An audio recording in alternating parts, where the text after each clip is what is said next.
En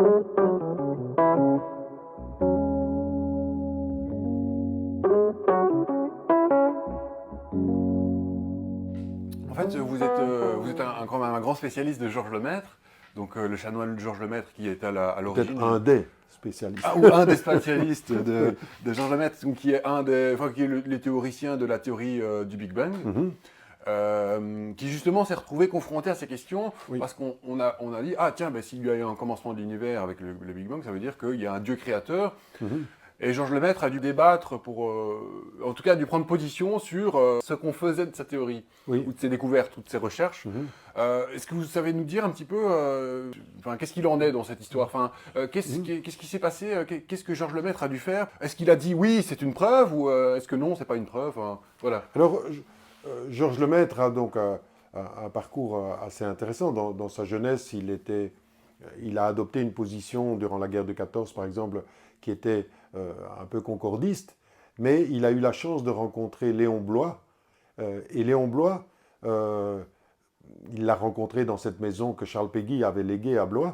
Et Bloy l'a mis en garde contre le concordisme, contre les mélanges de genres entre science et théologie, science et contenu exégétique à l'époque. Et le maître en a gardé quelque chose. En fait, le maître, après cet événement, après 1916, va de plus en plus maintenir une distinction entre science et foi, entre science et théologie. Non pas qu'il ait renoncé à la foi. On sait que Georges Lemaître appartenait à une fraternité sacerdotale, les Amis de Jésus, dans laquelle les prêtres faisaient 1 heure d'adoration chaque jour, 10 jours de retraite en silence chaque année, et Georges Lemaître, pendant toute sa vie, a été fidèle à cela. Donc, Georges Lemaître est un prêtre profondément enraciné dans sa foi, dans sa vie sacerdotale, etc. Mais Georges Lemaître distinguait ce qu'il appelait les deux chemins. Il a dit dès 1933, et à un congrès catholique à Malines, un peu plus tard, il a dit « J'ai suivi 2 chemins vers la vérité. 2 chemins vers la vérité. » Mais d'une certaine manière, il disait « Il ne faut pas faire interférer indûment science et foi. » Alors, est-ce à dire qu'il distinguait au point de séparer radicalement? Non. Il y avait une unité profonde chez lui. C'était bien lui, fondateur de la théorie du Big Bang, grand mathématicien et physicien, qui était aussi un prêtre profondément attaché à sa foi.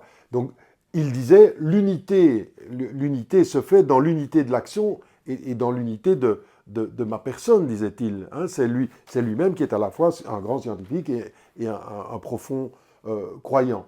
Donc, ce qu'il voulait éviter, c'est une sorte de confusion qui aurait porté atteinte à la transcendance de Dieu. Et il dit explicitement au Congrès Solvay de 1958, où il expose sa théorie de l'atome primitif, il dit ceci, en gros, on pourrait dire, je me méfie de la chiquenaude de Laplace. Et qu'est-ce que c'est? Mais Laplace était interrogé par Napoléon, et Napoléon lui demandait, mais où est Dieu dans votre système du monde? Et Laplace, finalement, répondait à Napoléon, mais je n'ai que faire de cette hypothèse-là. Ainsi, quand même, au début, Dieu donne une chiquenaude pour mettre le monde en mouvement. Et le maître dit explicitement, et plusieurs fois, qu'il avait horreur de ça. Pourquoi? Mais parce que ça transformait Dieu en une cause seconde, c'est-à-dire Dieu comme une cause à l'intérieur de la nature. Et il dit dans cette conférence, je préfère de loin le Dieu caché d'Isaïe, Isaïe 45, 15, le Dieu caché, non pas le Dieu absent. Dieu n'est pas absent. Dieu est caché parce qu'il ne se confond pas avec les réalités naturelles. Et cette idée du Dieu caché, idée biblique, est aussi celle que met en avant Pascal, Blaise Pascal, qui d'ailleurs on pourrait établir une sorte de parallélisme entre le maître et Pascal. Il y a beaucoup de similitudes. Et le maître cite souvent Pascal. C'est un des seuls auteurs philosophiques qui cite le plus souvent. je préfère, disait-il, le Dieu caché d'Isaïe, d'une certaine manière, qui est présent, mais qui maintient une distance. Et ce Dieu caché correspond au fait, c'est le Dieu qu'il découvre sur le chemin de la foi, et d'une certaine manière qu'il maintient, et qui n'est pas immédiatement apparent sur le chemin des sciences. Alors, évidemment, comme le maître était prêtre, et qu'il a proposé l'hypothèse d'un commencement naturel de l'univers, on l'a accusé d'avoir, d'une certaine manière, récupéré la théologie dans le giron de la science. Bon. Mais il faut faire remarquer deux choses. Un, en fait, ce que fait le maître en proposant l'idée d'un commencement naturel de l'univers, c'est qu'il sécularise la notion de commencement. Ce qu'il dit, c'est la notion de commencement de l'univers n'est pas une notion directement métaphysique. La physique peut décrire ce qui se passe, un état initial, qui est un peu comme le sommet d'un cône inversé, le fond d'une coupe de champagne, si on veut. Et ce fond de la coupe, si on voit une coupe de champagne, elle s'évase vers le haut. Ça, c'est l'image de l'expansion de l'univers. Et la singularité initiale, le commencement naturel, est comme le fond de la coupe. Et le maître faisait remarquer qu'il ne faut pas faire de la métaphysique pour comprendre ce qu'est le fond d'une coupe de champagne ou le sommet d'un cône, si on veut. C'est un état initial de la physique décrit parfaitement par la physique. Mais beaucoup croyaient que la physique n'était pas capable de décrire un commencement naturel. Et il y avait des obstacles philosophiques à cette notion. Et ce que fait le maître en 1931, dans son fameux article de Nature, où il lance, dans le fond, la théorie du Big Bang, c'est il montre que la physique peut décrire un commencement.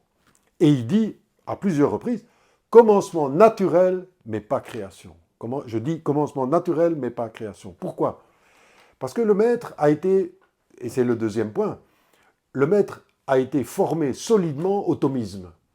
En 1919, alors qu'il revient de la guerre et qu'il s'oriente vers la physique et les mathématiques, il fait aussi un baccalauréat en philosophie thomiste à l'Institut supérieur de philosophie fondé par le cardinal Mercier. Et il lit saint Thomas dans le texte. Et il a appris que saint Thomas, sur la question du commencement, ne confondait pas commencement et création. Et il faut distinguer à ce propos trois concepts. La création. Mais qu'est-ce que c'est la création, dans le fond, en théologie catholique, par exemple, et chez saint Thomas? La création, c'est une relation métaphysique, par laquelle Dieu pose le monde dans son existence et le soutient dans son être. Parce que la création, pour Thomas, comme dans la théologie de la création chrétienne, c'est maintenant. Puisque nous existons, Dieu pose le monde dans son être. Bon. C'est une relation métaphysique par laquelle Dieu pose le monde dans son être. Mais les philosophes médiévaux s'étaient bien rendus compte, et Thomas le savait aussi, que Dieu pouvait éventuellement poser dans l'existence un monde sans commencement. C'est-à-dire un monde avec une temporalité infinie. Et d'ailleurs, le maître disait, voilà, c'est possible. Dieu aurait pu poser un monde avec un temps infini dans le passé. De toute façon, cet infini-là, disait-il, c'est l'infini des mathématiciens et des physiciens. Et ça ne porte pas atteinte à Dieu. Cette infinité du temps aurait dû aussi être créée, puisque des choses existent, mais ça n'enlève pas la question de la création. Autrement dit, la question de la création, c'est la question de l'origine de l'existence. Bon, et ça, c'est une question métaphysique. Mais il faut distinguer ce concept de création du concept de commencement ontologique, c'est-à-dire la pensée du surgissement du monde dans sa nouveauté, dans son être, à partir de Dieu. Et troisième concept, distinguer ça du commencement naturel. Un commencement naturel, c'est un état initial. Est-ce que la physique est capable de décrire un état initial de l'univers? Et comment? Existe-t-il? Quels sont les moyens de l'observer, etc. Ce que le maître entend par ce qu'on appellera Big Bang, puisqu'on sait que le maître n'a jamais appelé ça Big Bang, puisque c'est une moquerie de Hoyle pour caractériser sa théorie, une sorte de grand boom dont on se moquait à l'époque. Mais quand le maître pose la question de l'atome primitif, il se pose la question de savoir est-ce que la physique peut donner un sens à un état initial de l'espace, du temps, de la matière, etc. Bon. Et il montre que oui, avec la relativité générale, avec aussi des allusions à la mécanique quantique, etc., à la thermodynamique, il y a moyen de donner un sens à cet état initial. Mais comme il le dit très bien dans le congrès Solvay en 1958, un athée comme un croyant peuvent avoir exactement la même position par rapport à cet état naturel. Enfin, je veux dire, je disais tout à l'heure, et c'est l'exemple de Lemaître, c'est le fond de la coupe de champagne, c'est le sommet d'un cône, c'est un état initial de la physique. Ça c'est pas de la métaphysique. Et d'une certaine manière, il ne faut pas confondre ça avec la création. Pourquoi? Parce que si je fais du commencement naturel la création, d'une certaine manière, j'immerge l'action de Dieu, l'action créatrice de Dieu, à l'intérieur de ce qui est créé. Mais c'est contradictoire, d'une certaine manière. Bon. Et par rapport à la question du commencement ontologique, commencement naturel, création, mais commencement ontologique, c'est, pourrait-on penser, le surgissement du monde dans son être à partir de Dieu. Et là, saint Thomas montre l'impossibilité rationnelle de cela. Oui. Ce n'est pas, on ne peut pas se placer du point de vue de Dieu pour savoir ce qu'est le commencement ontologique du monde. Que le monde n'ait pas toujours été, cela seule la foi peut l'attester. Et on ne peut pas le démontrer de manière probante, comme on ne peut pas démontrer de manière probante, par la seule raison que Dieu est Trinité. Ça, ce sont les mots de saint Thomas d'Aquin dans la Somme. Question, je pense, 46, prima pars, question 46. Eh bien, ça, le maître l'a appris à l'Institut de Philo. Il a appris des distinctions épistémologiques, oui, et il ne veut pas confondre action créatrice de Dieu, relation métaphysique qui pose le monde dans son existence, avec une cause seconde. Oui. Sinon, on est dans l'ordre de la chiquenaude de la place et on fait de Dieu simplement une causalité mécanique. Et pour terminer, je dirais, un jour, dans une conférence à Louvain, au premier rang, on avait toute une série de religieux et de religieuses, et Georges Lemaître venait de faire une conférence sur l'hypothèse d'atome primitif. Et une des religieuses se pose comme question, mais enfin, monsieur le chanoine, dans votre exposé, vous n'avez pas parlé de Dieu. Et ça rappelle Napoléon qui lève le doigt et qui dit la place, où est Dieu dans votre système, hein?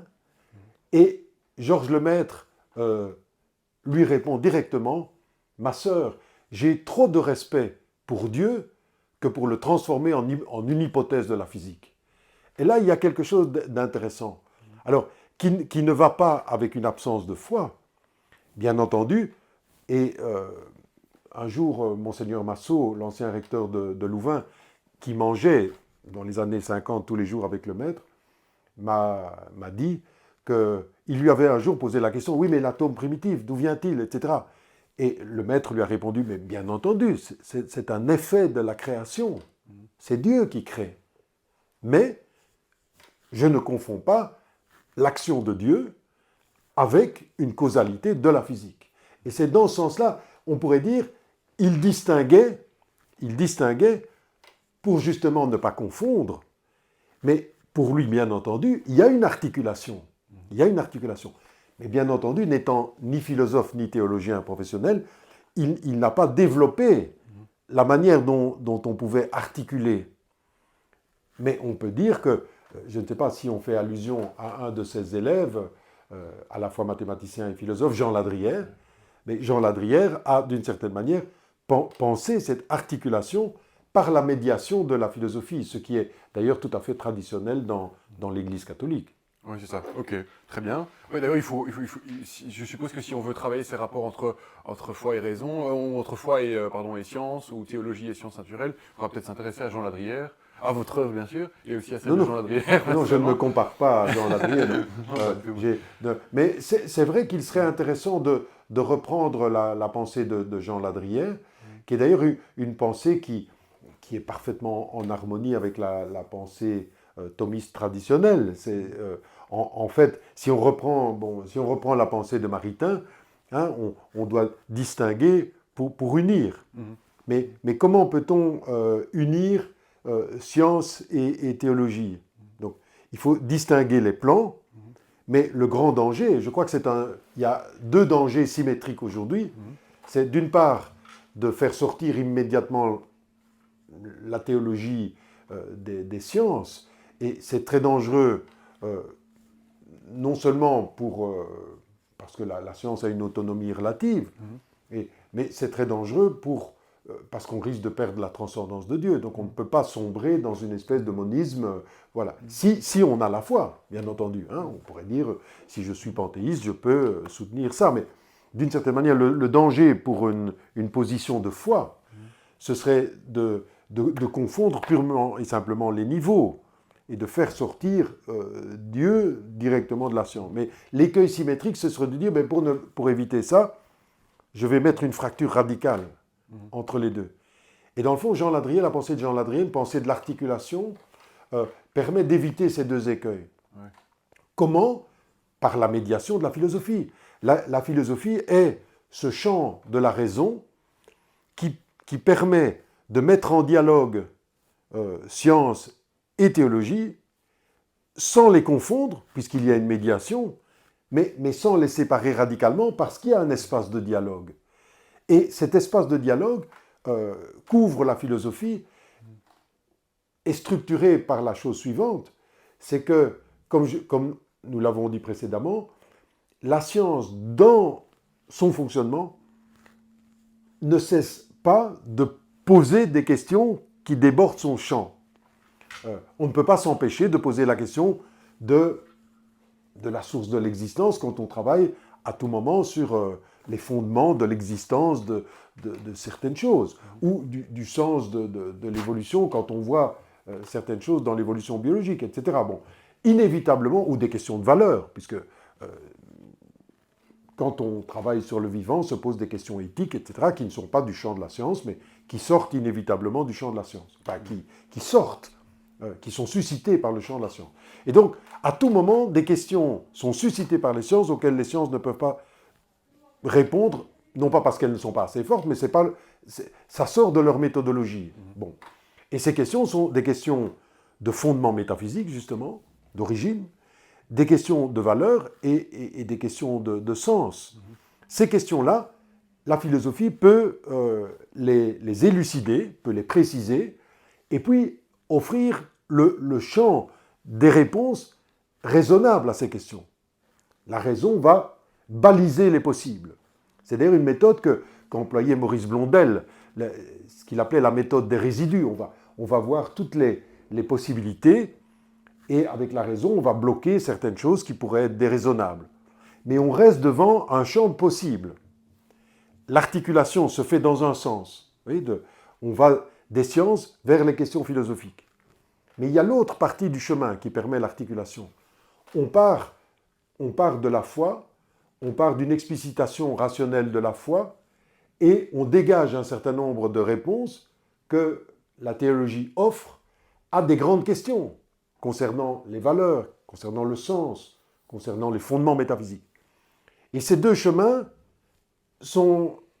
apportent, si vous voulez, des éléments à un dialogue commun dans le champ de la philosophie.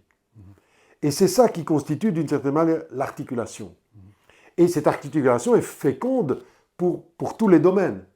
Parce qu'en choc, en retour, la théologie va profiter de ce dialogue avec la philosophie. Et la science elle-même va profiter d'une élucidation de concepts philosophiques. Pourquoi? Mais entre autres pour ne pas confondre ses propres concepts avec des concepts qui ne seraient pas des concepts scientifiques. Et dans le fond, ce que fait le maître, c'est ça. Ayant connu, étant un homme de foi, formé à la philosophie thomiste, d'une certaine manière, aux méthodes rationnelles de la philosophie, il éclaire la question, on pourrait dire, du Big Bang. Et qu'est-ce qu'il fait en l'éclairant? Eh bien, il arrive à la question de ne pas confondre commencement naturel, commencement ontologique, création. Et donc c'est un choc en retour, d'une certaine manière. Et dans le fond, on pourrait dire que la grande tradition de foi et raison, fides et ratio dans l'Église catholique, ça a été toujours de maintenir un équilibre entre la raison et la foi. Et c'était d'ailleurs un des acquis traditionnels du Concile Vatican I, d'avoir dit il y a un danger dans le rationalisme absolu, mais il y a un danger dans le fidéisme absolu. Et c'est la philosophie qui amène à faire dialoguer ce que dans l'encyclique Fides et Ratio, Jean-Paul II appelait les deux ailes, l'aile de la foi et l'aile de la raison, même si les deux ne doivent pas être vus comme simplement deux composantes au même niveau, d'une certaine manière. Mais du coup, oui, pour conclure, alors pourquoi est-ce que finalement les chrétiens et même les athées, comme Richard Dawkins dans un livre qu'il a écrit qui a fait beaucoup de bruit, ont tendance à commettre cette dérive de concordisme? Pourquoi est-ce qu'on a toujours cette tendance à faire cela en fait? Alors, il y a dans les positions extrêmes quelque chose qui dit peut-être à l'envers, quelque chose de vrai. Cette tendance au concordisme est peut-être la tendance de notre raison à vouloir chercher l'unité. Et donc, il y a dans le concordisme croyant comme dans le concordisme non croyant, quelque chose qui révèle un élément qui est juste, mais qui est d'une certaine manière mal réalisé.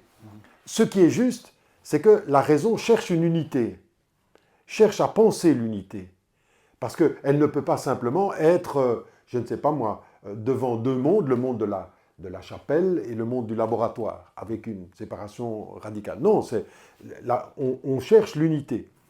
Mais le concordisme, croyant ou non croyant, en fait, cherche cette unité, mais à un seul niveau. C'est un peu comme si on cherchait trop vite la solution du problème. Le discordisme, donc cette tendance à séparer, existe aussi. Et elle a quelque chose de juste, c'est-à-dire il faut distinguer. Mais on ne peut pas distinguer en écartelant d'une certaine manière, sinon on perd l'unité de la raison. Donc ce qui est d'une certaine manière en jeu dans ces deux positions, c'est deux choses qui sont justes, mais qui doivent être réalisées correctement. Donc, unité, mais sans confusion.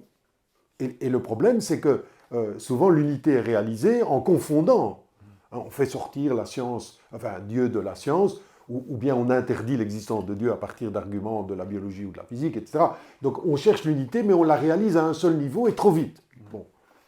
Dans l'autre position, on cherche à prémunir pour éviter les excès de la confusion, mais on arrive à une vie écartelée, une raison qui n'a plus d'unité.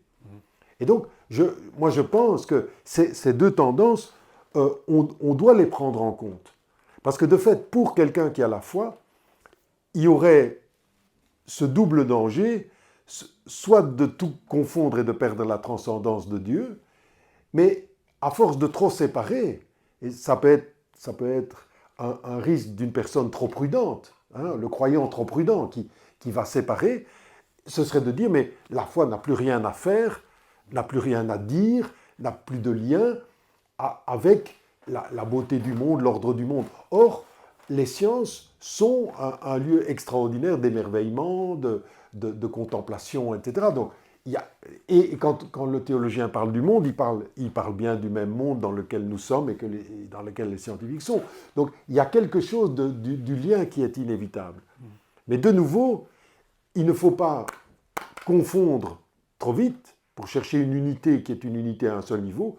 Il ne faut pas séparer en maintenant une distance radicale qui empêcherait l'unité de la pensée.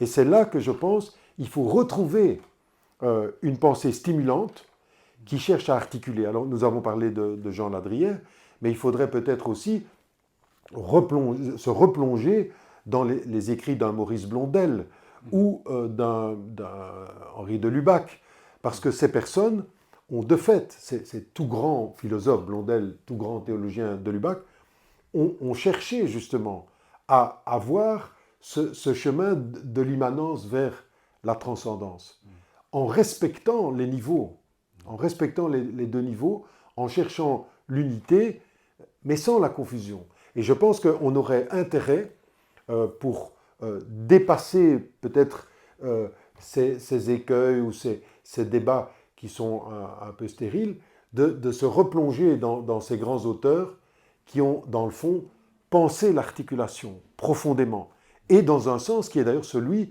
de la grande tradition catholique, qui, comme je le disais, évitait les deux écueils symétriques d'un rationalisme absolu ou bien d'un fidéisme inintelligent. Eh bien, merci beaucoup, professeur Dominique Lambert. On reparlera sur la chaîne YouTube de Maurice Blondel et de Henri Lubac, qui sont deux théologiens que j'affectionne d'ailleurs pas mal. On a déjà parlé pas mal de Lubac et on va parler un petit peu plus maintenant de Maurice Blondel. Je vous remercie en tout cas beaucoup pour vos réponses Merci, tout à fait éclairantes sur ce sujet important, parce qu'on va parler de ça souvent, en plus dans les médias aujourd'hui. Donc voilà, je vous dis à bientôt pour une prochaine vidéo et je vous remercie encore. Merci beaucoup. Merci.